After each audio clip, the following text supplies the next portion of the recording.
And last but not least, the double header, 2 Photoshop lessons for the price of 1. More beautiful images coming right up, so let's get started.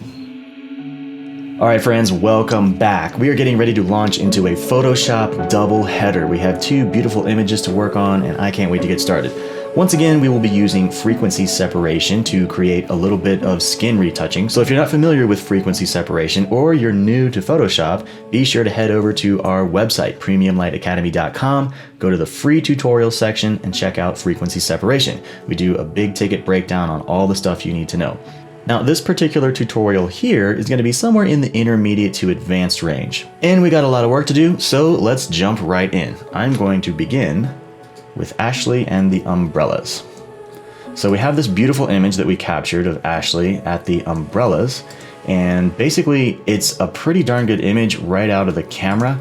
There are no major exposure burnouts or any egregious sort of in-camera errors that we need to correct. So all we really need to do is come up with a little bit of skin retouching, maybe do a little bit of light painting with some adjustment layers, and after that I think we should be good to go.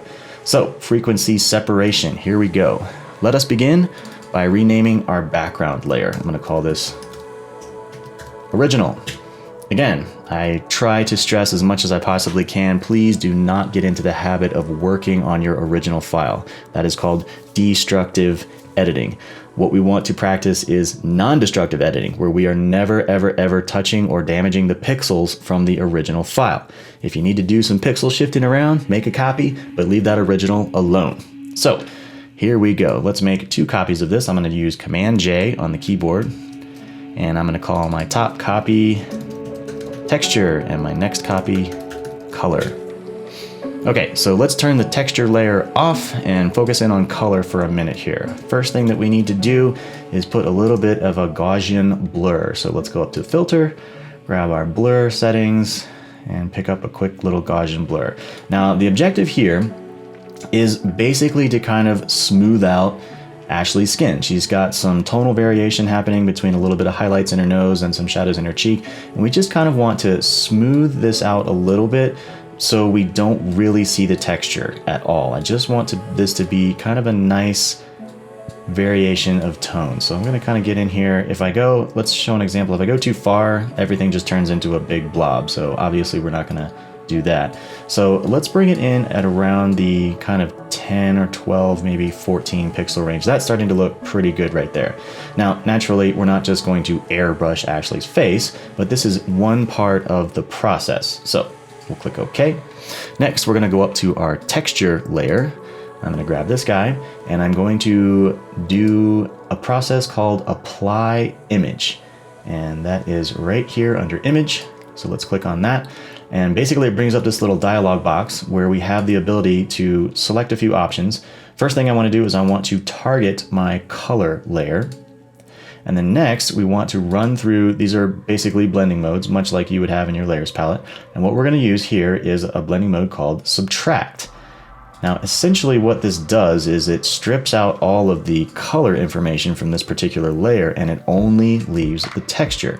So basically I have areas of contrast. You can see Ashley's eyes, her nose, her teeth, and you can see a little bit of her pores in here. So basically what I'm doing is I'm extracting the color from this layer and I'm only focusing on texture. So let's click OK.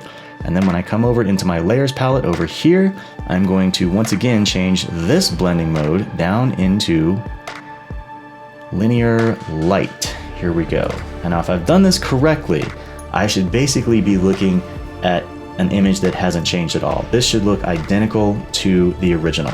So basically what we've done here is we have separated the texture and the color, and they are going to work in conjunction in our layers palette in order to be able to focus our first portion on color tonality, and then we'll focus our next portion on texture. This will all make sense in just a minute. So let us begin with our color layer. I'm going to zoom in just a little bit here. And what we're going to do is we're going to pick different regions in Ashley's face, and we're going to kind of blur those regions out a little bit. So I'm just going to kind of grab her cheek right here. And now, as you can see, she's got some highlights hitting her cheek right here in this section. and she's got some shadows coming down in this section. And there's pretty much a strong degree of tonal variation between these highlights and these shadows. And if we can get in here and blur this color layer down a little bit, those tonality differences will calm down and it will give her the appearance of having much smoother skin. It will also kind of remove anything that kind of looks like blotchiness. Now, Ashley does have really, really great skin, but nobody's perfect. So let's do a quick adjustment here. I'm gonna go up to Filter, Blur, and let's grab our Gaussian blur. And as I start to dial this blur in, I'm gonna go all the way to the top to kind of show you what's happening right now. If you go all the way to the right, and basically what we're doing is we're just mushing all of the color into this one monotone, and it looks like she has this weird Frankenstein skin graft on her. So we don't want to do that. This is going to be kind of a delicate balance of figuring out just about the right place to start getting that skin tone variation settled in there. Now this one looks like it's going to be pretty good right there. Let's toggle that preview button on and off and see what happens. Yep. We can see that we're kind of flattening out that tone curve just a little bit, and it does give us the appearance of smoothing that skin. All right. Let's go down to her chin, and we'll smooth just a little bit of this here. There's not a great deal that we need to do because the light on her face is nice and soft and flat, but this is our basic frequency separation process, so let's keep it going. Grab our filter. Once again, blur, do a quick Gaussian blur, and you can see there that actually is doing a pretty good job of smoothing out the differences in skin tonality. We don't want to overdo it because we don't want to basically effectively remove all of the shadows out of her face. That would kind of equate to removing the bones of underneath. So we don't want to change the shape of her face, but we do want to smooth her skin just a little bit. I'm going to dial this one back just a little bit because I think we lost some of that shadow information. Let's put this in at about 19. That looks like a good edit there. Click OK. And maybe we'll come up into her nose just a little bit, kind of swing through this area, move that selection over just a bit.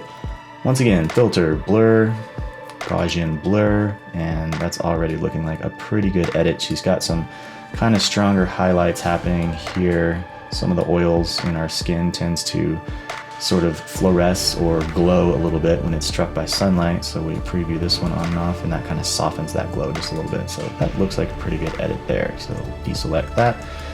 Her forehead doesn't really look like it needs a great deal of work, but since we're in here, let's go ahead and we'll just do one more. Filter, blur, Gaussian blur. That did a tiny little bit.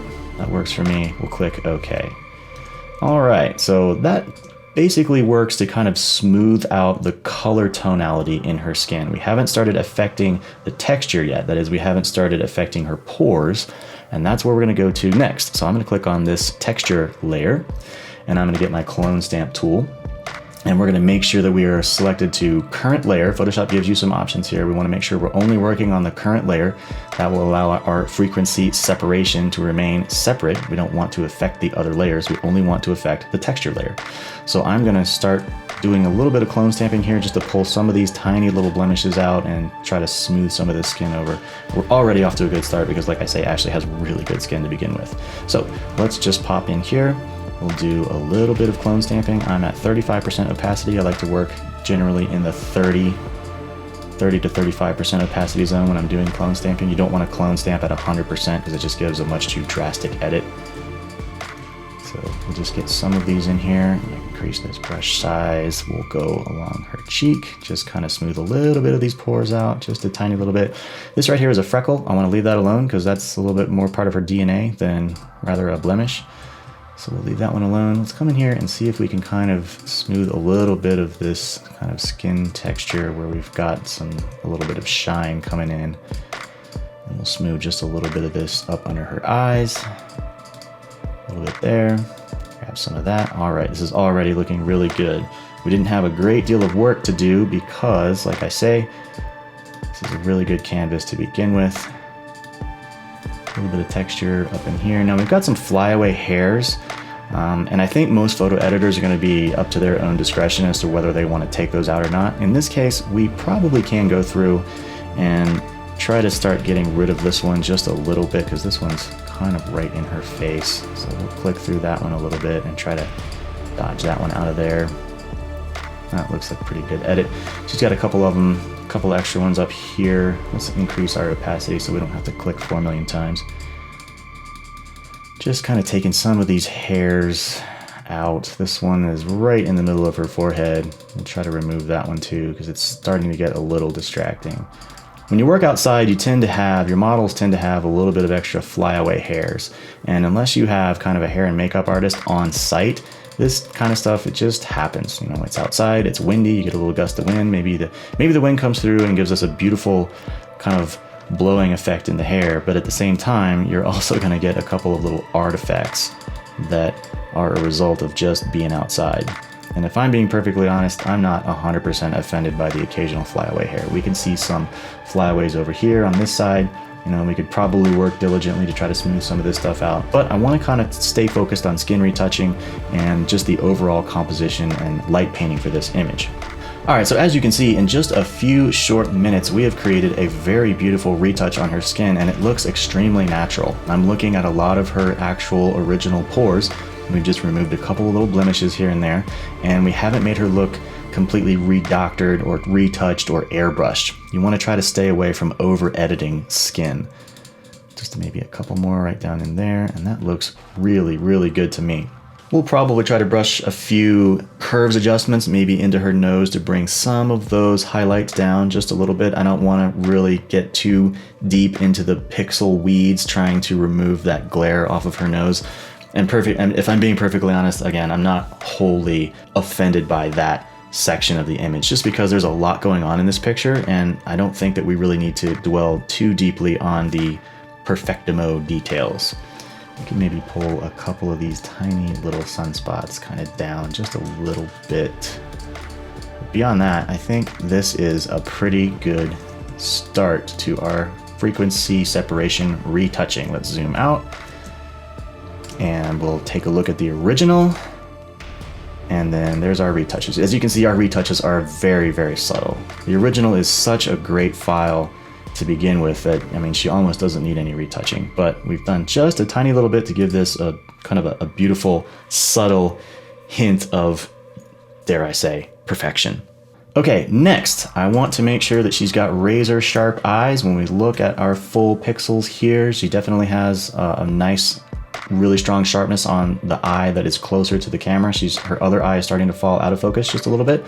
So when we do our sharpening, we want to make sure that we only sharpen areas of high contrast, and we definitely don't want to sharpen her skin. You don't want to accentuate the pores in her skin. So let's grab our marquee tool, and I'm just gonna draw a quick selection around Ashley's face right here. I'm gonna do an edit, copy, merged, and paste. And basically what I've done is I've just copied all of the edits that we just made into one layer, merged it together, and pasted it on top of the rest of our work. So this is what we will use right here to sharpen our image. I always like to keep my layers named. When you start to get into Photoshop documents that have 30, 40, sometimes 50 layers, if it just says layer 1, 2, 3, 4, that's pretty ambiguous, and it can be extremely difficult to navigate your way in that file. So always name your layers according to what they are. All right, sharpening. Let's grab a filter. I'm gonna go down to the unsharp mask right here. And let's see, we can kind of noodle our way around in here until we find something, but I think, oh, okay, here's Ashley's eye, and this kind of shows the effect before and after as to what our sharpening is going to do. If we take a look at her eye, this is without sharpening, this is with sharpening, so we get a little bit of extra character in these lashes, a little bit of, you know, extra glassiness in this in these nice catch lights right here. So the algorithm that I use is 106% radius, 3.4 pixels, and a threshold of 4. There's no magic sauce to this really. If you start dragging these sliders to the right, you're gonna get really, really insane results. So you wanna be careful about that. I've just kind of landed on this formula years ago, and I've used it ever since. So you're certainly welcome to dial in these numbers, but if you have different sharpening numbers, by all means, feel free to use those as well. So let's click OK.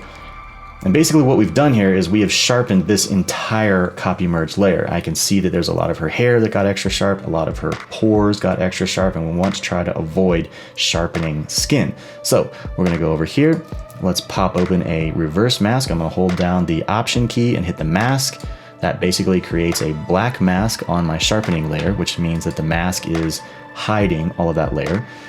So if I use my brush tool, and I use some white paint, let's come in at about 25%, and I'm basically just gonna brush that sharpness into her eye. So when we come to full size, let's do a quick couple little brush strokes here, and you'll see her eye magically get sharper. Boom, just like that. So we turn this off, that's not sharp, turn that on, and that is sharp. Now you wanna be careful about sharpening, you don't wanna overdo it. Maybe put a little bit down here in your teeth, which is kind of cool. You don't want to overdo your sharpening because that's the fastest gateway to amateur hour. If your images are like super duper over sharpened, then they get this weird contrastiness and people look at them, they're like, something's not right about that. So we're going to take that sharpening layer and we're going to dial it back to about 70%. Hopefully the vast majority of our sharpness comes from doing a good job in camera and having good equipment. So that gets us going pretty well for the physical pixel alteration. We've done some really nice skin retouching and we've sharpened up Ashley's eyes so they look just great. Next, I want to come in and do a little bit of light painting. So we're going to use some adjustment layers. Let's go down here and I'm going to go back to my old friend, the curves layer, and I'm going to make things a little bit darker. I'm just going to kind of grab my tone curve and I'm going to bring it down. You can see the image getting darker, you can see the image getting brighter. A tone curve is basically kind of a parabolic algorithm that makes your exposure darker or brighter. And you can actually target different regions of your image, which we will look into in just a little bit later here. So what I want to do is I just want to darken this down just a little bit. And let's click OK, and I'm going to call this layer dark. And I'm going to do a command I, that is command inverse, and that's basically going to revert the mask from white into black. Right now the mask is white, which means that that entire adjustment layer is being revealed. And if I do a command I reverse that layer, and now that adjustment is being hidden. This way I can use my brush tool. Once again, let's come in at about maybe 30%. And I'm going to increase my brush size using the right bracket key on the keyboard. And what I want to do here is I want to kind of brush some of these umbrellas in the background. I want to just kind of make them a tad bit darker. And what that's going to do is that's going to help Ashley sort of pop out by comparison. If you have a little bit of a darker background and then your subject is a little bit brighter by comparison, it makes your subject really, really stand out. And as you can see, just a few quick little touches there. Let's toggle that on and off. The background got darker. So here's dark, and now look how much Ashley pops out. So this is a little bit flatter with no darkening adjustments, and then when I turn this back on, background gets a little darker. Ashley just seems to magically kind of 3D pop a little bit. It's a really nice effect. All right, now visually, there is a lot going on in this image. The umbrellas are extremely saturated. There's a huge amount of color. There's a lot of crazy compositional swoopiness happening back here.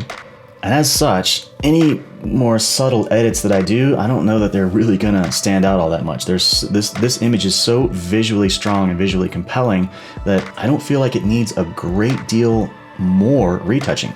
I am gonna do one tiny little bit. Let's grab another curves adjustment.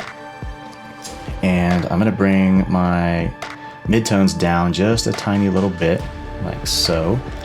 And I'm gonna call this Skin Tones Dark. Again, we will command I to reverse that. Basically what I want to do, the light on Ashley's face is a little bit flat, and as the shadows disappear, her face tends to flatten out a little bit and it looks less three-dimensional. So what we can do is we can paint some of these shadows in just a little bit more, and it will help give her face a little bit more dimension.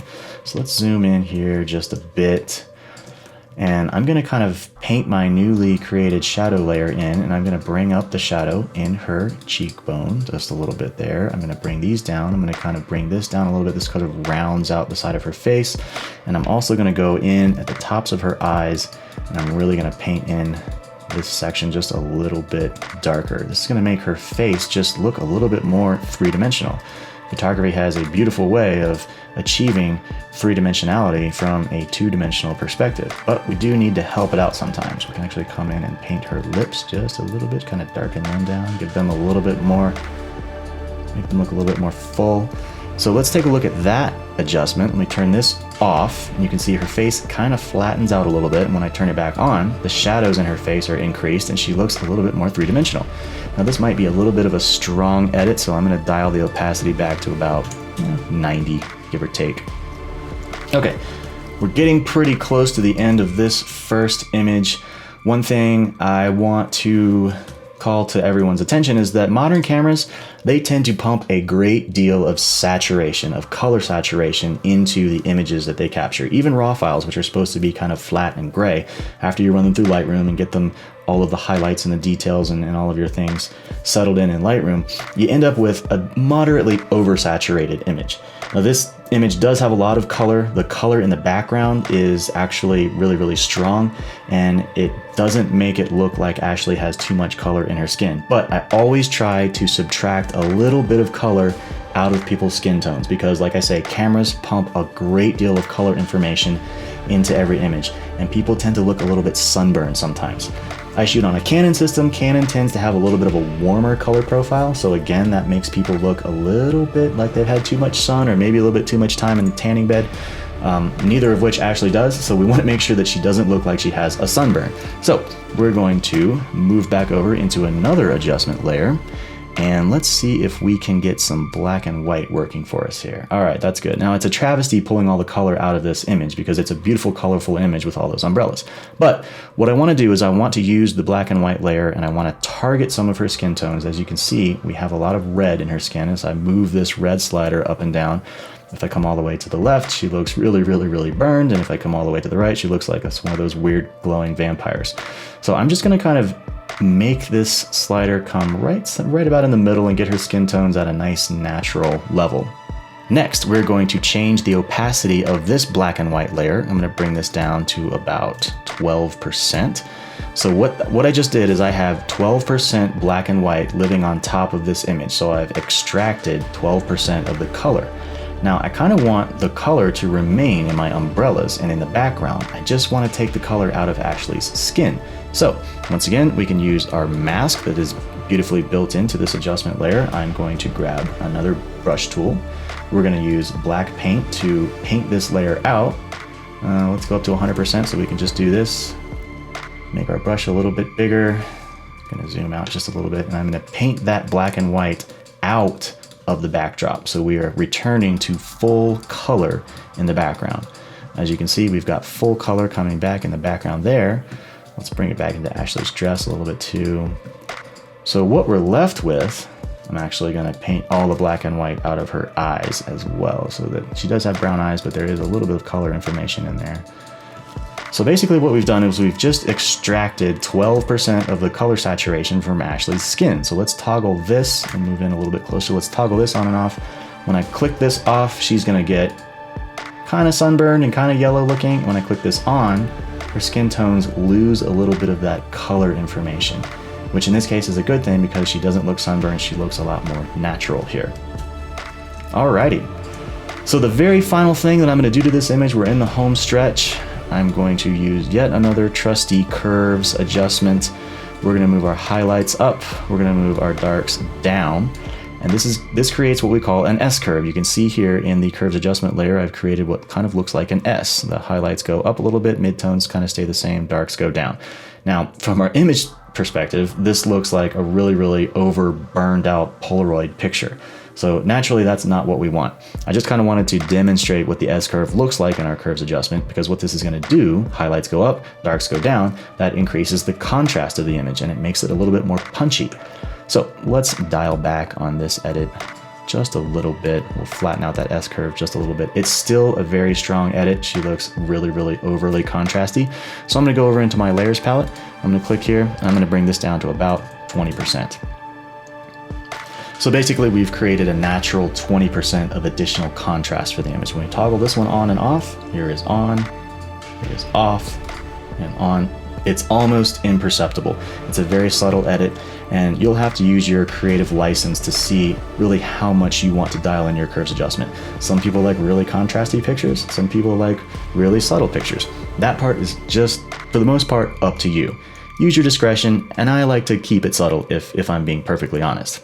Okay, that takes care of this image. I feel like that is a really nice edit. We did some frequency separation, a little bit of skin retouching. We painted some light into the background. We kind of increased our shadows, and we extracted a little bit of color out of Ashley's skin. This is a really great looking image, and I'm very happy with how it turned out.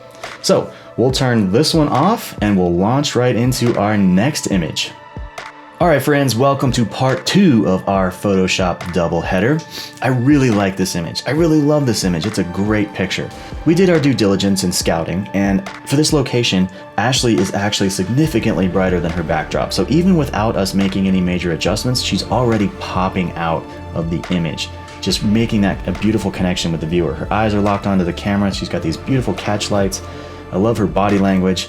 I love the way that the straps in the back of her dress kind of move around, and this was one of our earlier shoots in the day, so her hair hasn't been completely annihilated by all the wind and elements that happen when you shoot outside. So all in all, this is a really, really, really stellar shot, except for her smile. Now, models have a lot of expressions that they can go through. They can smile with no teeth, give kind of a flirty little hello there smirk, and they can also do the full-blown toothpaste commercial with all the pearly whites hanging out there.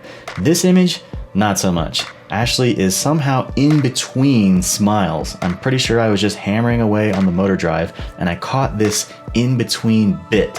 So what we need to do is we need to try to correct this smile. I know that might sound a little bit crazy, but this little halfway thing with a couple of teeth sticking out is not 100% where we want to be. You either want to have a smile with no teeth or a smile with lots of teeth. You typically don't want to have a smile with half the teeth.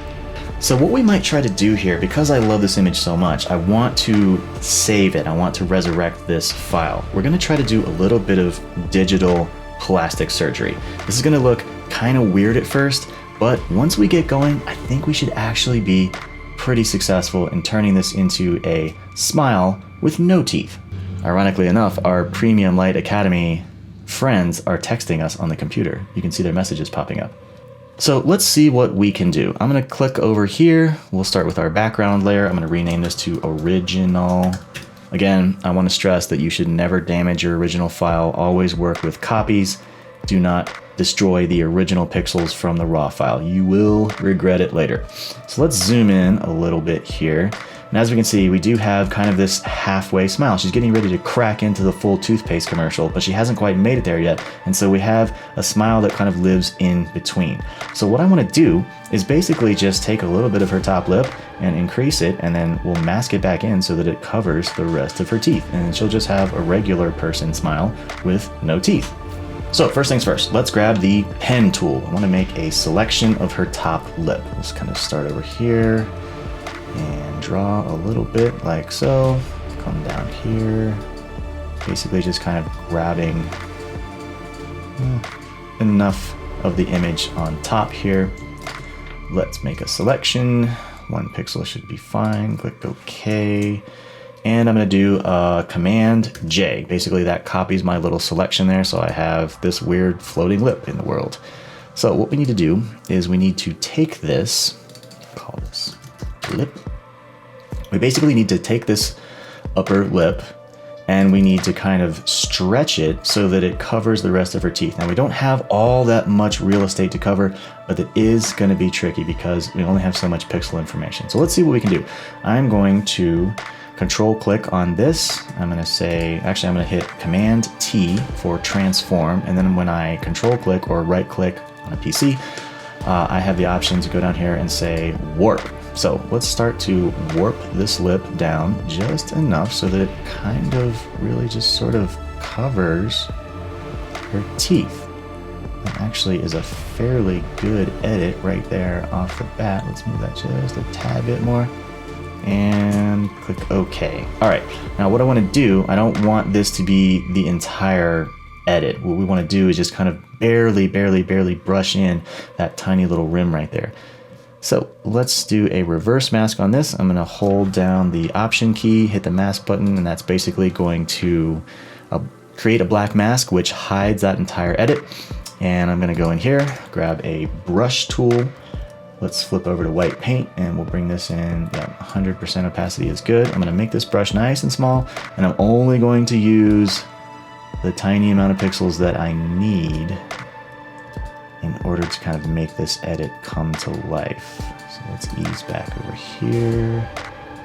And basically we've just kind of created just enough. Now you can see up here that part of her skin from our original edit is kind of making its way into our retouch. So let's switch over to black paint and we'll start to paint that out just a little bit.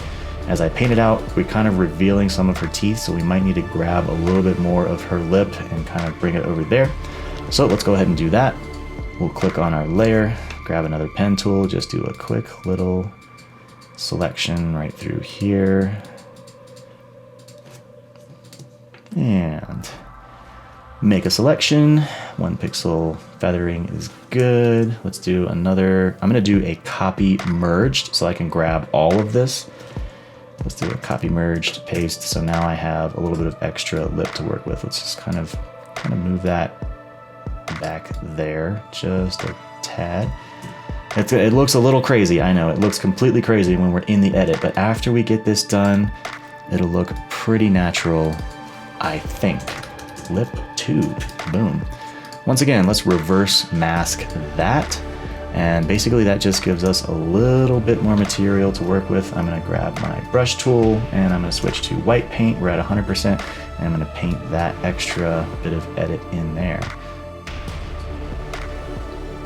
So this is a tad brighter than the rest of our section, but that's okay. We can dial that in and try to doctor that up just a little bit. Let's drop our opacity down to about 50% so that we can kind of feather this edit into the rest of her mouth there. That's good.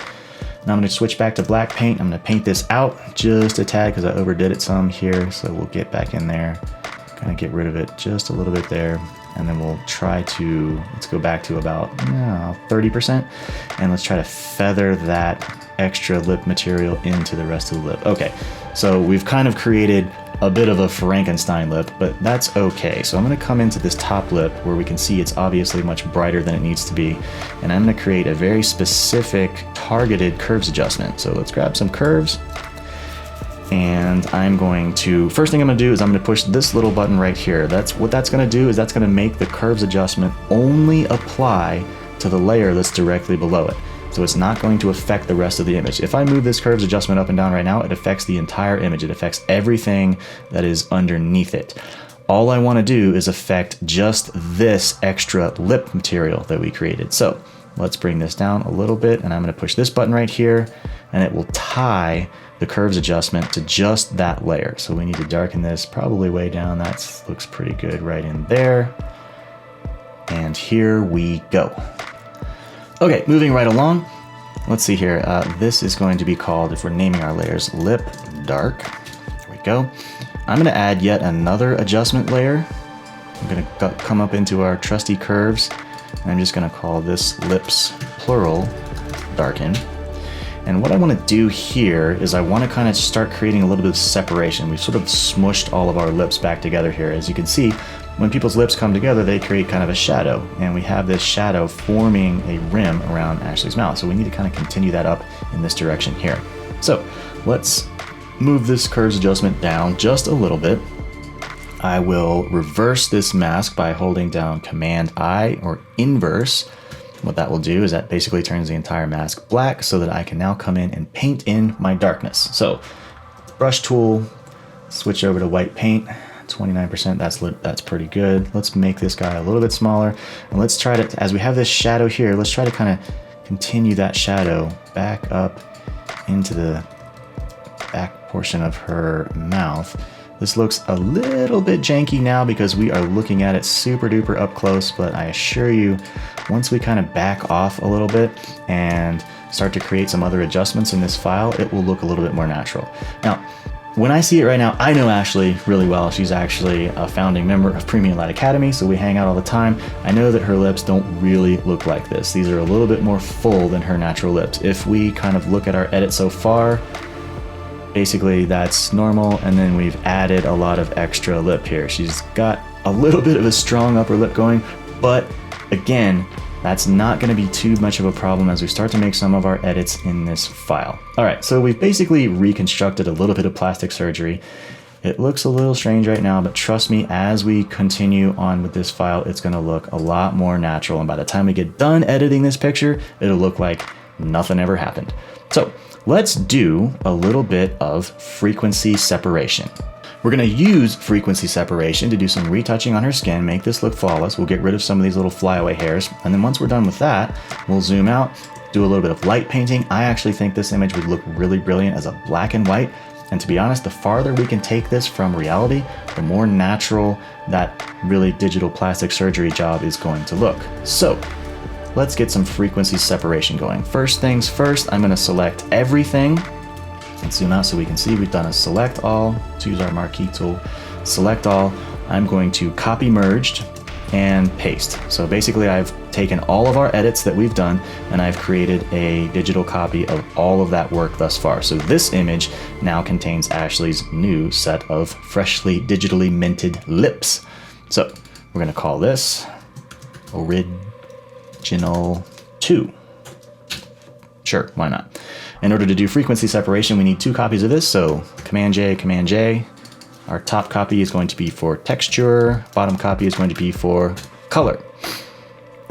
All right, so let's jump right into the color layer. I'm gonna turn my texture layer off, and we're gonna go into our color layer, and we're going to create a Gaussian blur in order to try to start smoothing out some of this skin. Now this looks maybe a little bit too strong. Again, the light on her face is nice and flat. We're not having a great deal of tonal variation, but this right here looks like it's kind of starting to pull some of the blemishes out and any tiny amount of blotchiness that we might have. So I'm going to click OK.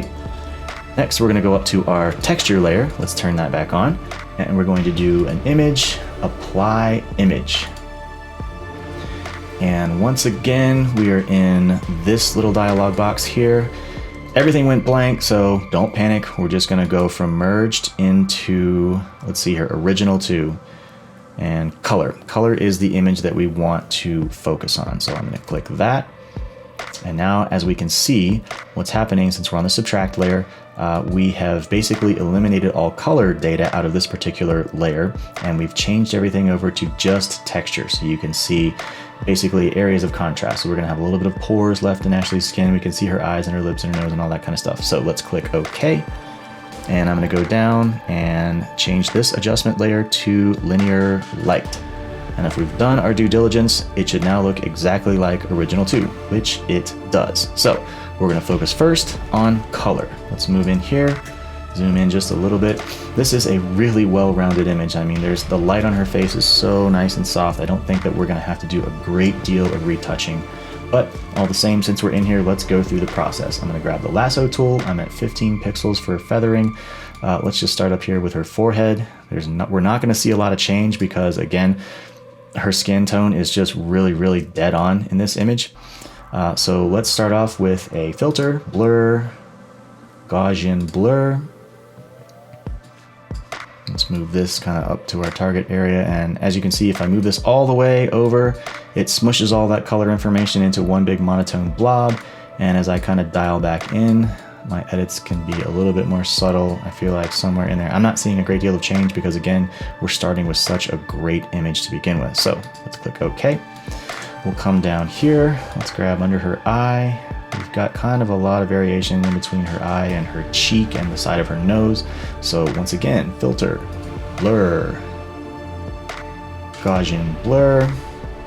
And this is actually starting to look a little bit nice. It's kind of rounding out some of those shadows. It's softening this skin a little bit. I'm gonna go up just a tad bit more to, let's call it 16. That looks like a pretty good edit. Click OK.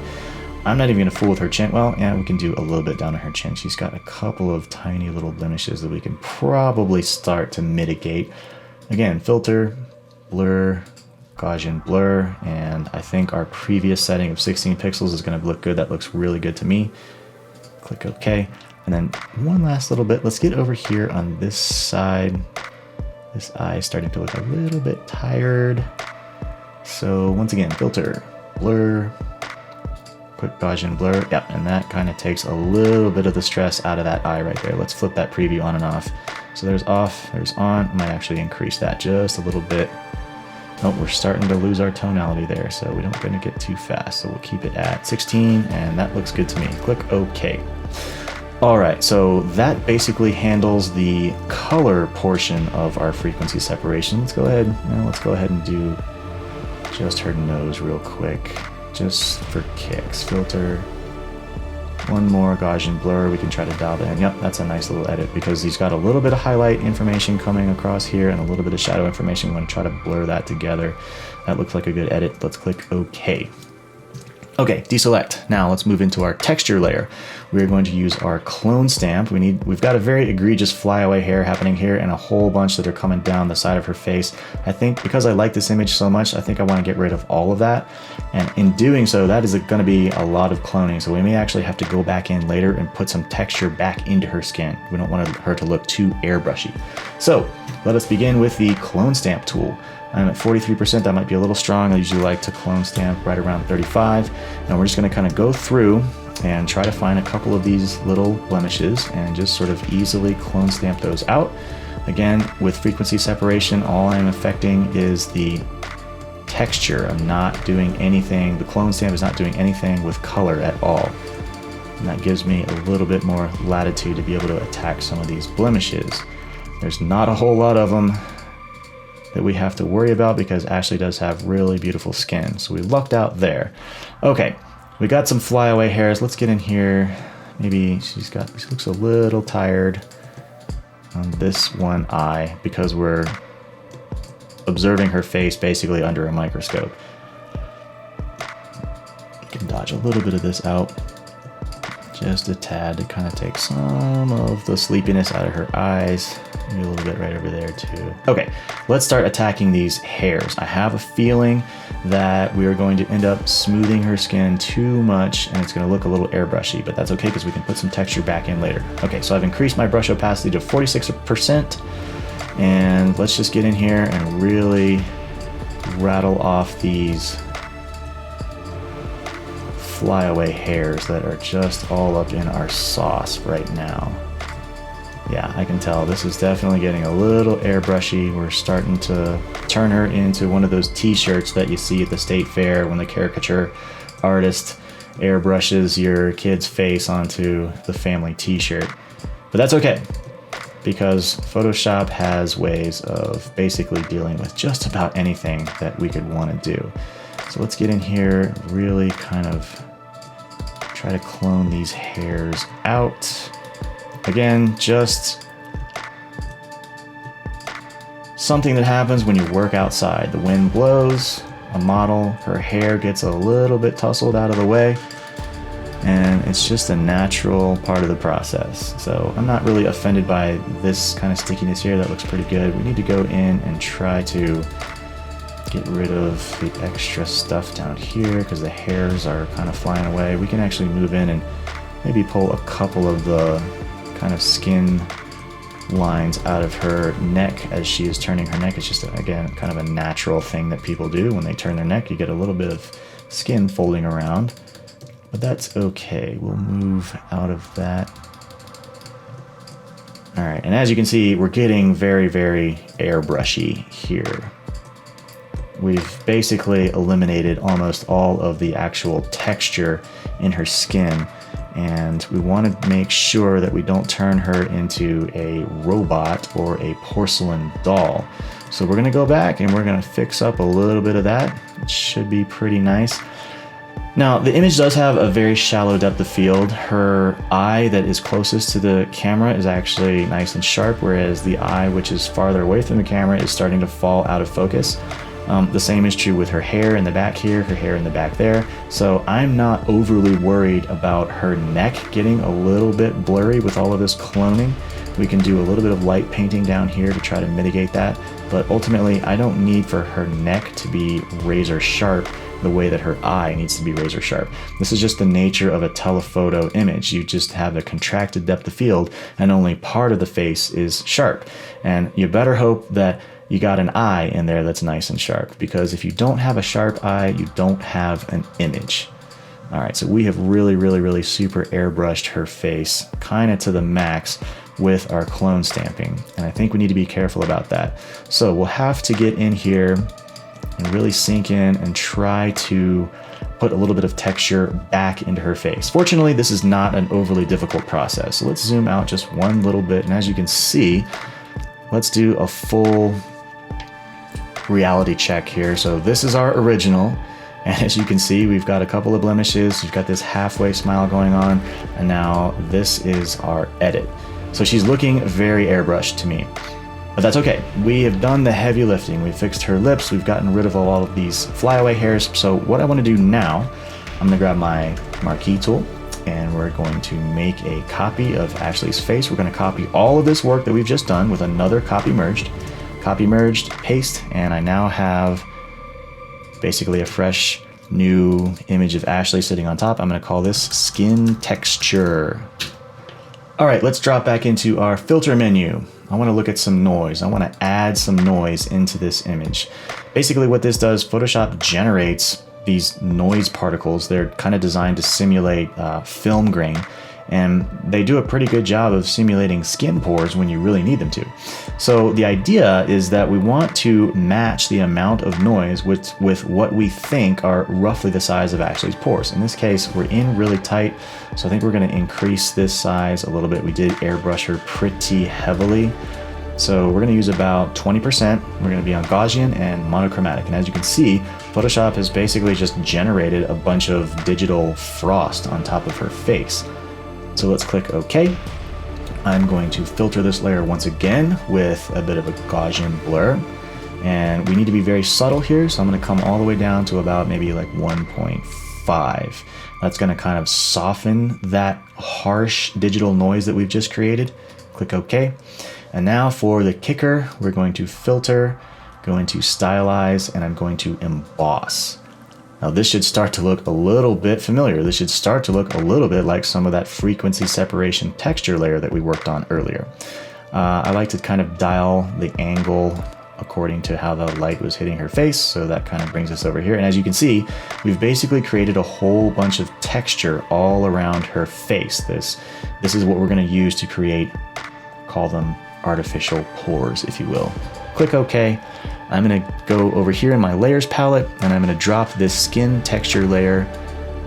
The blending mode is going to become soft light. Click OK. And now as you can see, when we zoom in here, we've effectively created what looks kind of like a watercolor canvas on top of Ashley's skin. And we're going to use this to simulate all of the pores that we eradicated, completely annihilating those hairs. So once again, let's grab this layer. I'm going to do a reverse mask, so option click, and basically that hides the entire skin texture layer. I'm going to click on here, go to my trusty brush tool, and let's switch back over to white paint. I'm at 30%, that looks pretty good. I'm just going to make this nice and big right here, and I'm going to paint those pores back into her face. And look at that. We've got this beautiful, nice, subtle watercolor canvas texture kind of coming back into her skin and making her look a little bit more like a person and less like a porcelain doll. So that is a nice edit. So this area here, the pores in her skin are completely artificially generated, and this area here, her forehead, we did very little to her forehead. This is what her actual skin looks like. So unless you're really in here with a microscope, I think it's going to be really difficult to tell that we've actually gone back in and painted some pores into her face. Again, skin retouching, it all comes down to the art of subtlety. You don't want to overdo it. You don't want your models looking like airbrushed porcelain dolls, but then again, you don't want them looking like grizzled homeless people either. Not that Ashley could ever look like that. Although that would be a pretty fun photo shoot. Maybe we should try that sometime. Okay, moving right along. We have done the hard part. I feel like that's kind of gotten out of the way. Now let's grab yet another copy merged. So edit. Let's make sure that we're actually on a layer. All right, so when you're copying things in Photoshop, you want to make sure that you are targeting at least one of the actual pixel layers and not the mask. So make sure that you're not clicked on the mask. So we're going to target an actual pixel layer, and I'm going to do yet another copy merged and paste, and we have once again taken all of our edits and created just a snapshot of that and pasted it on top. So here we go, and I'm going to call this sharpen. This is basically where we're going to kind of dial up the sharpening in Ashley's one eye. That's nice and sharp here. So let's grab a filter. I'm going to go down to sharpen. A lot of kind of, modern photographers who are on the cutting edge of things will like to use this smart sharpen feature. I've never really dove into that one that much because I've always had really good success with unsharp mask. So we're gonna click here. Again, my parameters, 106, 3.44. This is the same parameters that we use for every one of these tutorials. I'm gonna click OK. So I've effectively sharpened the entire selection. And all I really wanna do is just sharpen her eye. So again, let's click on this layer. We'll do a reverse mask. So Option click. The black mask now hides all that sharpening. I'm gonna grab a trusty brush tool, and with some white paint at 29%, that looks pretty good. Let's actually just paint that sharpening right back into her eye. Boop, boop, boop. You can see her lash is getting a little bit stronger there. I don't think I want to sharpen anything down on her mouth here. I don't want to really draw any unnecessary attention to that area. So really it's just her eye that's going to get sharpened. And that edit is a little bit too strong. You don't want to over sharpen your image. So let's dial the opacity back on this sharpening layer to, I don't know, maybe about 70%. And when we click off, that's not sharp. When we click on, that is sharp. Again, it's very subtle. It's almost imperceptible, but we did still do the edit. And I know that eye is nice and sharp. So if we want to print this image, we should be good to go. All right. So all of the digital heavy lifting is now complete. We have what I would consider to be a very beautiful image. I'm no longer paying attention to the fact that those are not in fact Ashley's lips. We basically have done a lot of manipulation, a lot of really strong pixel manipulation to get the flyaway hairs out of her face, to get her nice and sharp, and to re-engineer some of the pores in her face. So we're not quite done yet. This is the fun part. I'm gonna drop into some adjustment layers, and I'm gonna basically do some light painting. We're gonna grab a curves adjustment, and let's drop this baby down. I wanna make my background nice and dark. So let us reverse that mask. I'm gonna grab a brush tool with white paint, 29%, that looks good. Let's increase our brush size and zoom out one little bit, and I'm just gonna start painting a little bit of darkness into the backdrop that will help Ashley really just pop out of that scene. As you can see, a couple of little baby brush strokes makes her just electrically pop out of that scene. She almost looks like she's on a green screen, like she's been cut out, but this is in fact, this is before, this is after. It's such a brilliant image. She looks like she's been composited by the geniuses at Industrial Light and Magic. Fortunately, this is an all-natural picture. It was shot outside, and that's what we're all about. Okay, so I'm seeing a lot of extra color saturation in her skin. So I want to kind of subtract a little bit of color saturation out of her skin. Let's grab a black and white layer. And I know that red and yellow tend to make up a lot of the color tonality that goes into people's skin. So I'm gonna dial my reds down and kind of target the reds and darken them just a little bit. That looks nice. And then I'm gonna do the same with yellow. So I'm basically adding a little darker shadow tonality into her skin. That's gonna kind of enrich her skin because she was looking a little bit bright before. And I'm gonna click OK. All right, so next I'm going to go up to my adjustment layer, and I'm gonna dial this baby in at about 15%. So effectively what we've done here is we have added 15% black and white onto the top of this image. We've extracted 15% of the color, and now her skin no longer looks extra sunburn, tanning bed, call it what you will. So let's turn that black and white layer off. Here is full color. Let's turn it back on. That puts just a little bit of subtle hint of color extraction into her skin. So what I want to do is I want the environment to be full color, and I just want the color to be taken out of her skin. So what we're going to do is we're going to grab, again, a brush tool, and I'm going to use some black paint, and I'm going to paint away this mask at 100% to reveal all of the color information in the background. So you can see the background getting a little bit more color there, and we're going to leave the color extraction, the black and white in her skin. Let's actually pop in and let's remove the black and white from her eyes as well. That gives them just a tiny little punch of color. So now we have effectively taken 15% of the color information out of Ashley's skin. So let's turn this on and off. You'll watch as she gets sunburned and not sunburned. So that's a nice subtle edit. I really like the way that it turns out, and that's a good start. All right, moving right along. I'm noticing that the light on her face is a little bit flat. We did stash Ashley in the shade for all of these images, and so she has beautiful, soft, flat light on her face, but that can tend to flatten things out a little bit. She looks a little bit too two-dimensional for me. So what I'm gonna do I'm gonna create yet another trusty curves adjustment layer. And I'm gonna go into my midtones here, and I'm going to bring them down just a little bit. And what we're gonna do is we're gonna target the midtones in her face, and I'm gonna use this adjustment layer. Let's call this Skin Tones Dark. I'm gonna use this adjustment layer to paint a little bit of shadow information back into her face, thus making her look a little bit more three-dimensional. So let's click on the mask. I'm gonna do Command I to reverse that mask. And basically, let's grab another brush tool. We're gonna use white paint, and I'm gonna use we wanna be subtle when we're painting skin, so I'm gonna go with 20%. And let's get up here and just paint some of this existing shadow information in a little bit stronger. So we're basically increasing some of the shadows on her face and making her face look a little bit more round and voluminous. Not round in a bad way. She has very beautiful sharp features, but I want to make sure that those features are accentuated with light. So basically, I've just kind of painted a little bit of extra shadow detail into her face. We've gone away from the flat light that we had before. Let's turn that edit off and on. Okay, so this is off. Her face flattens out. On, her face looks a little bit more three-dimensional. So that is just about the last thing that we need to do. Finally, let's grab one more curves adjustment. And I'm gonna make, again, our trusty S-curve. I'm gonna overdo this to show what an S-curve looks like. So starting down here, our darks and shadows kind of drop down, our midtones come up, kind of in the neutral zone, and then our highlights go up, making what we refer to as an S-curve.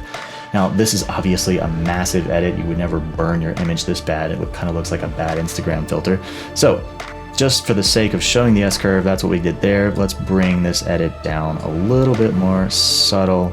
And even with this subtlety, it's still way too strong. She's got a lot of contrast happening here. So I'm gonna go over into my curves adjustment, and I'm gonna drop this down to about 20%. So when we turn this on and off, it should almost be imperceptible. There we go, and that's on. So that gives us just a little bit of extra contrast to help make the image a little bit more punchy. All right, if I'm being perfectly honest, I think this looks really great. How many of you are thinking about how much her lips don't look natural anymore? Honestly, I'm not at all. And I know Ashley, and this looks like a perfectly original picture to me. So let's go all the way down to our original, and we will isolate our original. This is where we started. We had kind of a flattened out image with lots of flyaway hairs and that sneaky little smile where her teeth are starting to poke through. This is a beautiful image, but I would consider it to be completely unusable because she's in this midway smile facsimile thing.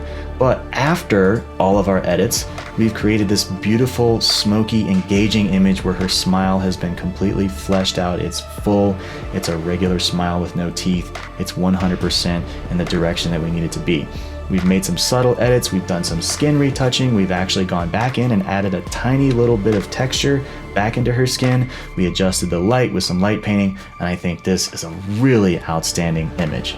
So thank you for sticking around on our Photoshop double header. I know everyone's probably ready for a beer right about now. These are the trials and tribulations of working outside on location. So this is gonna wrap up our Photoshop lesson. Thank you again for sticking it out to the end, and we'll see you in the next lesson.